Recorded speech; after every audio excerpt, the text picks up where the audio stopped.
remaking them and shooting them again. Good job. That was awesome. That was cool.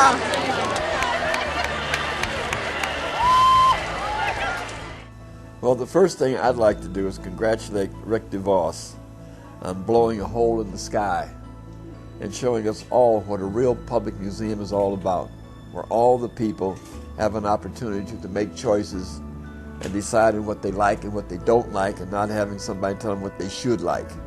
I said, I really love that. I love about what it's done for Grand Rapids, and most of all, the one thing that all artists need, and they got here, is exposure. Everybody won. Business won, the artists won, and the community won. Because for the first time we had a real art museum that was open to everybody, all kinds of art. We didn't have anybody decide this art is not good, that art is not good.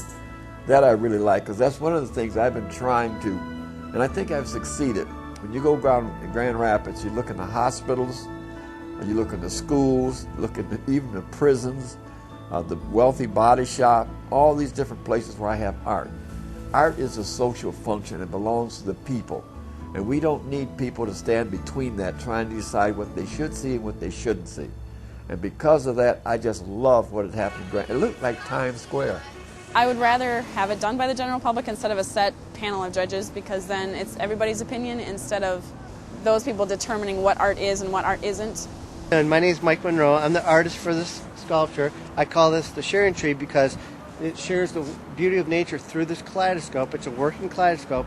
In it are items from nature: berries, feathers, leaves, flowers. So as you turn the handle, it makes infinite color and design. The structure weighs about 3,000 pounds. It's made from welded re-rod and a fiberglass foam that we heat up to 200 degrees to get it on there. You have about 1 minute to put any shape into it you want before it dries too hard. The leaves are made from recycled pop bottles. There's 1,200 on this tree. There were 1,200 on the original tree that burned here 2 weeks ago. Primarily my wife, my kids, and friends made and painted all the leaves for me. Because my kids spent so much time making this, I let them name it, and they nicknamed them Woody. If you watch the Mama Eyes and you change position, they follow you. It's called the Mona Lisa effect. I choose also Isis because the Isis are the mirror of the soul.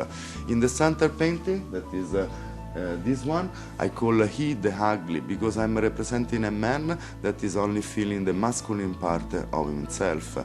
It's a large pastel drawing of a photograph that I took in Haiti and on a mission trip of girls on Easter Sunday morning. They were just sitting in front of us, and despite the conditions down there, they keep a lot of their Sunday clothes in perfect white, crisp conditions, so the white ribbons really stood out. Well, you're supposed to vote in this first phase of voting. You're supposed to do either a thumbs up or a thumbs down.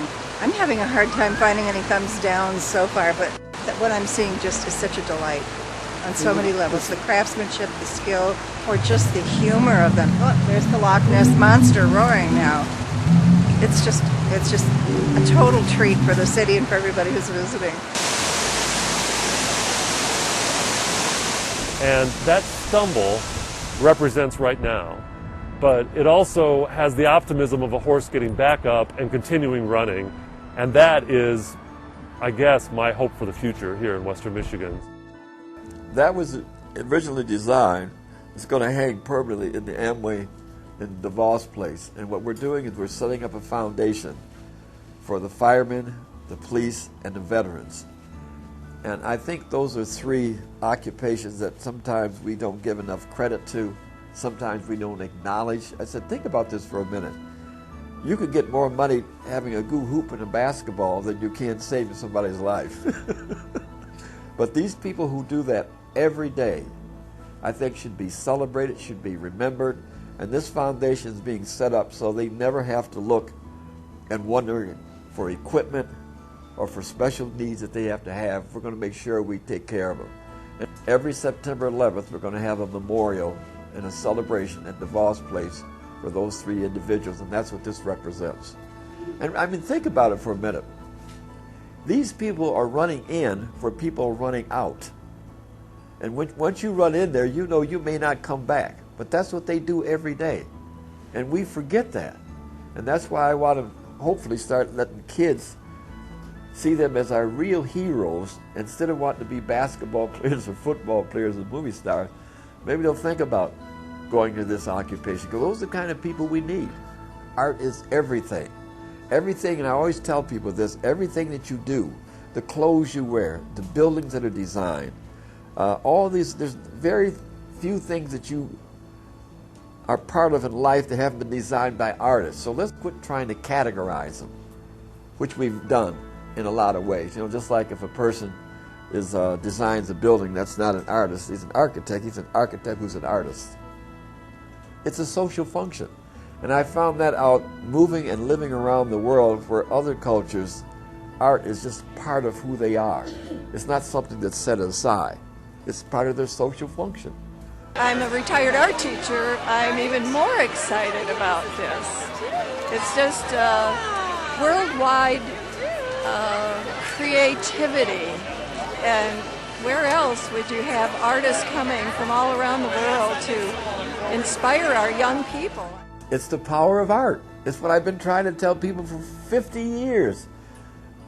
Don't dismiss the power of art.